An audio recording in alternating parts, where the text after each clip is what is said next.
रामपुर गांव में रमेश नाम का एक आदमी रहता था।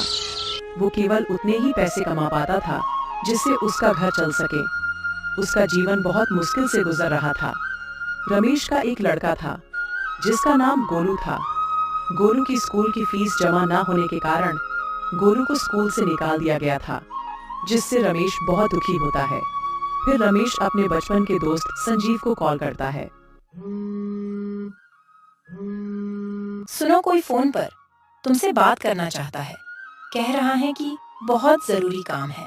इतनी सुबह कौन फोन कर सकता है? ऐसा क्या जरूरी काम है जो इतनी सुबह फोन कर दिया? ये कोई समय है फोन करने का? उसने कहा कि वो तुम्हारे साथ स्कूल में पढ़ता था। अपना नाम रमेश बता रहा है। मेरे साथ स्कूल में पढ़ता था? संजीव ने कोई 30 साल पहले स्कूल छोड़ा होगा। उसकी क्लास में 40 लड़के थे। अगर वह बड़े ध्यान से भी सोचे तो ज्यादा से ज्यादा 20 साथियों के नाम याद कर सकता है। सौभाग्य से रमेश का नाम और चेहरे की याद अब भी उसे है। रमेश क्लास के सबसे अच्छे लड़कों में एक था। हेलो, कौन संजीव? तुमने मुझे पहचाना? मैं रमेश बोल रहा हूँ, तुम्हारे स्कूल का दोस्त। हम दोनों स्कूल में साथ रहा करते थे। आवाज तो पहचान में नहीं आ रही है। हाँ, लेकिन तुम्हारा चेहरा मुझे याद है। इतनी सालों बाद आज कैसे कॉल की है? कोई जरूरी काम हो तो बताओ, मैं तुम्हारे लिए क्या कर सकता हूँ? मुझे तुमसे मिलकर बात करनी है। क्या हम मिल सकते हैं? कब? जब भी तुम्हारे पास समय हो, लेकिन जितना जल्दी हो सके उतना बेहतर होगा, क्योंकि मेरा तुमसे मिलना बहुत जरूरी है। तो फिर आज ही मिलो। मैं शाम को 5 बजे घर आ जाता हूँ। तुम शाम को 6 बजे आ सकते हो। हाँ, क्यों नहीं। मैं शाम को 6 बजे तुम्हारे घर आ जाऊंगा, फिर वहीं बैठकर बात करेंगे। तो ठीक है, मिलते हैं शाम को 6 बजे। अब संजीव ऑफिस के लिए निकल जाता है। घर से ऑफिस जाते हुए संजीव को स्कूल की घटनाएं याद आती रहीं। स्कूली दिन खुशियों से भरे थे। संजीव और रमेश दोनों ही अच्छे विद्यार्थी थे। संजीव और रमेश 5वीं कक्षा से दोस्त थे। साथ ही पढ़ते और खेलते थे। लेकिन स्कूल छोड़ने के बाद दोनों के रास्ते अलग अलग हो गए। संजीव के पिता एक रईस आदमी थे। उन्होंने संजीव का दाखिला एक अच्छे कॉलेज में करा दिया और रमेश ने एक सरकारी कॉलेज में एडमिशन ले लिया। अगले दिन रमेश 6 बजे संजीव के घर जाता है तो संजीव की वाइफ संजीव से कहती है, सुनो, तुम्हारा बचपन का दोस्त इतने दिनों बाद तुमसे मिलने आया है। तुम उसके नाश्ते के लिए कुछ लेकर नहीं आए? ऑफिस से लौटते हुए केक या पेस्ट्री वगैरह कुछ ले आते। लेकिन मुझे रमेश के आने की बात याद ही नहीं रही। तुम चाय नाश्ते का इंतजाम करो। उतना कहकर संजीव रमेश के पास चला जाता है और रमेश से कहता है, पहचान पा रहे हो? तुम्हें पहचान पाने में कोई मुश्किल नहीं हो रही है। रास्ते पर भी देख लेता तो पहचान जाता। दरअसल बात यह है कि पिताजी के गुजर जाने के बाद मुझ पर मुसीबतों का पहाड़ टूट पड़ा और मुझे कॉलेज बीच में ही छोड़कर नौकरी करनी पड़ी। अच्छी किस्मत और सिफारिश न हो तो आज के जमाने में हम जैसे लोगों के लिए काम करना बहुत मुश्किल है। चाय तो पियोगे? हाँ, क्यों नहीं, शुक्रिया।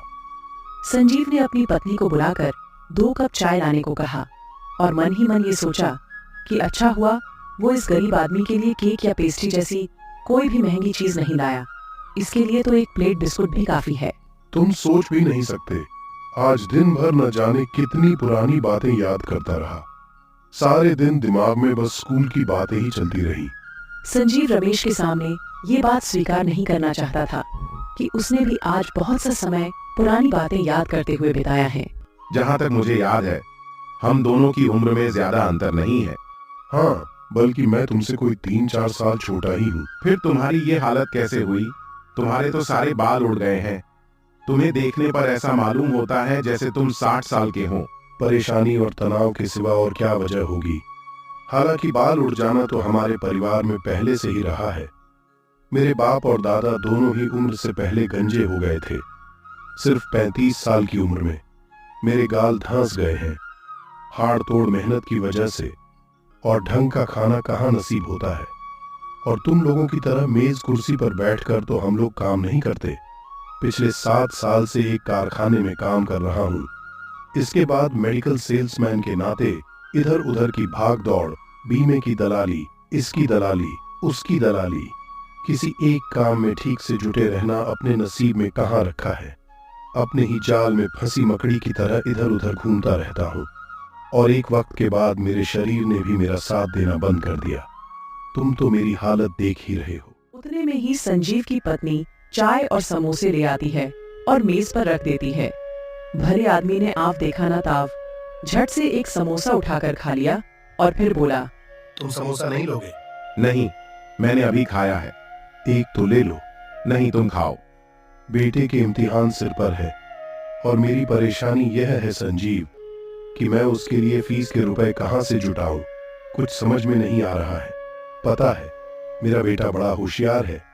अगर उसे अभी यह मदद नहीं मिली तो उसकी पढ़ाई बीच में ही रुक जाएगी। मैं जब जब इस बारे में सोचता हूं तो मेरी रातों की नींद उड़ जाती है।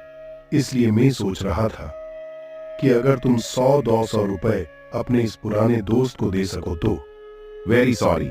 संजीव ने मन ही मन यह सोच रखा था कि अगर बात रुपए पैसे पर आई तो वह एकदम ना कर देगा, लेकिन अब जाकर उसे लगा कि इतनी रुखाई से मना करने की जरूरत नहीं थी।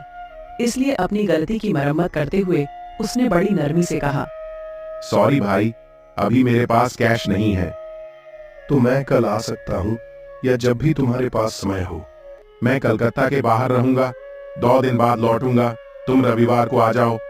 रविवार को? मैं रविवार को कितने बजे आ जाऊं? सवेरे सवेरे ही ठीक रहेगा, मैं घर पर ही मिलूंगा। अच्छा, तो मुझे चलना चाहिए संजीव भाई। अगर तुम मेरे लिए ये कर सको तो मैं तुम्हारा शुक्रगुजार रहूंगा। शुक्रवार को ईद की छुट्टी है। संजीव ने पहले से ही तय कर रखा है कि वो अपनी पत्नी के साथ एक दोस्त के यहाँ जाकर सप्ताहांत मनाएगा। वहाँ 2-3 दिन तक रुककर रविवार की रात को ही घर लौट पाएगा। इसलिए वह भला आदमी जब रविवार की सुबह घर पर आएगा तो वो उसे मिल नहीं पाएगा। लेकिन रविवार की रात 11 बजे जब संजीव अपने घर लौटा तो उसके नौकर ने बताया कि उस दिन जो सज्जन आए थे वो आज सुबह भी घर आए थे, लेकिन कुछ कहकर नहीं गए। ये कोई तरीका है उधार पैसे मांगने का? मुंह उठाए चले आते हैं। चलो आफत टली, अब वो दोबारा नहीं आएगा। लेकिन नहीं, आफत रात भर के लिए ही टली थी। दूसरे दिन सुबह यही कोई 8 बजे संजीव जब अपनी बैठक में बैठा था तो उसकी पत्नी ने उसको एक पर्चा लाकर दिया। संजीव ने उसे खोलकर देखा तो वह 3 लाइनों वाली चिट्ठी थी। भाई संजीव, मेरे दाएं पैर में मोच आ गई है, इसलिए बेटे को भेज रहा हूँ।